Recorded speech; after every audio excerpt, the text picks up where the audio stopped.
in the stillness of the night, when shadows move and silence speaks, they're watching. Welcome to Creepy Tales, dear listener, where darkness has a voice. Our next story is called Damian Part 1. Now relax and enjoy.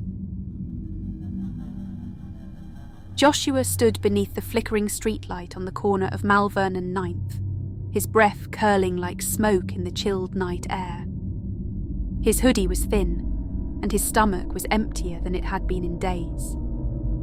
The city around him breathed and pulsed with the usual nighttime dread, shouting in the distance, the occasional gunshot, sirens wailing like ghosts. This was the only lull in his storm-filled life. At 19, Joshua had already lived more than most men twice his age. His rap sheet was long: petty theft, armed robbery, burglary, even 2 counts of attempted murder. People didn't look him in the eyes anymore, even in his own neighbourhood. No job, no father. His mother was dead from an overdose. His older brother was locked up in the state penitentiary. Joshua's only dreams were survival and escape from the ghetto. Music was supposed to be his ticket out, but his bars were weak, his beats derivative, and no one wanted to hear another street kid whine over a trap track. I wish I had a damn guardian angel, he muttered aloud, rubbing his hands together and glancing up at the cloudy sky. Someone to pull me out of this. Careful what you wish for, came a voice from behind him. Joshua turned sharply. A man stood a few feet away, hands in the pockets of a sleek black coat. He was clean-cut, skin smooth and unblemished, his eyes dark but inviting. His smile was disarming. "Who the hell are you?" Joshua snapped, ready to square up if needed. "Just someone who heard your prayer," the stranger replied. "Name's Damian." Joshua squinted. "You from around here?" "No," Damian said, a half-smile playing on his lips. "But I go where I'm needed, and tonight, that's here. With you." Joshua gave a skeptical laugh. "What? You some kind of preacher?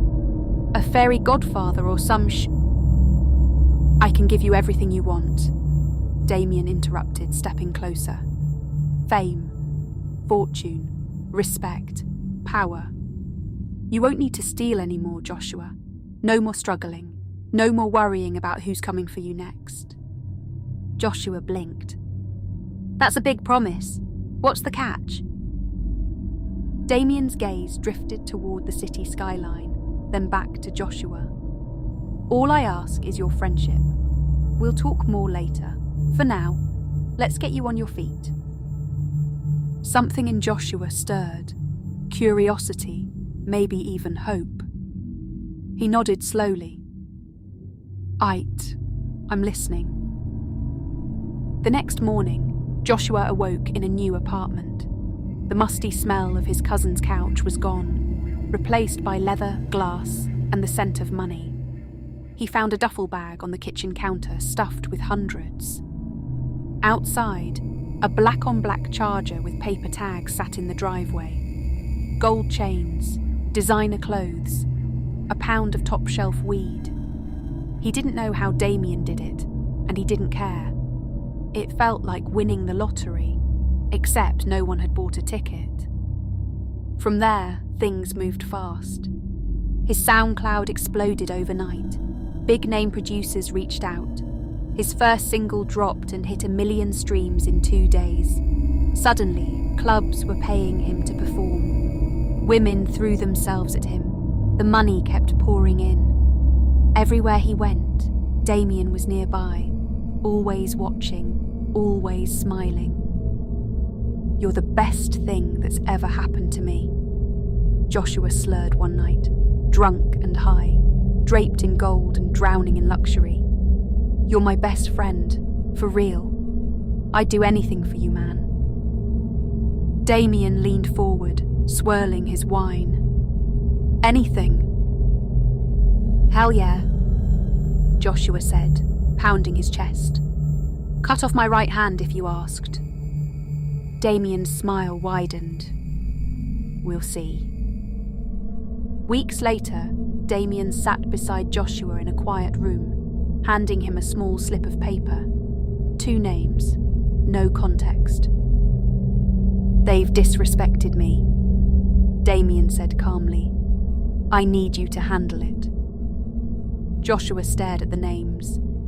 He didn't know them, but the tone in Damian's voice made him nod without question. It was easy, too easy. He was back in his element, hooded, masked, slipping through shadows, steel in hand. He did what he was told, and Damian kept the gifts flowing. But the rush began to fade, replaced by unease. There were more names, more blood, more guilt. Then came the name that broke something inside him. Tariq Weston. Tariq was family in every way except blood. They'd been through foster homes, gang initiations, even survived a shootout together. Tariq had protected Joshua when he couldn't protect himself. "No," Joshua whispered, eyes trembling over the slip of paper. "You trippin'? I can't do that." Damian's voice turned cold. "You said you'd do anything. Or were those just words to buy your way into paradise?" Joshua stood, pacing. "You knew what you were doing, didn't you? You knew I was desperate." Damian remained seated, his hands folded. "Desperation has a price, Joshua. Every gift I gave you, you accepted willingly. And now I'm simply collecting. Don't be ungrateful." The weight of it all, the blood on his hands, the lies, the price of fame, came crashing down on Joshua's shoulders. His breath grew shallow. "I should have known," he whispered. "I should have known you were the devil the moment we met." Damian stood now, walking over slowly. He placed a gentle hand on Joshua's shoulder and leaned in.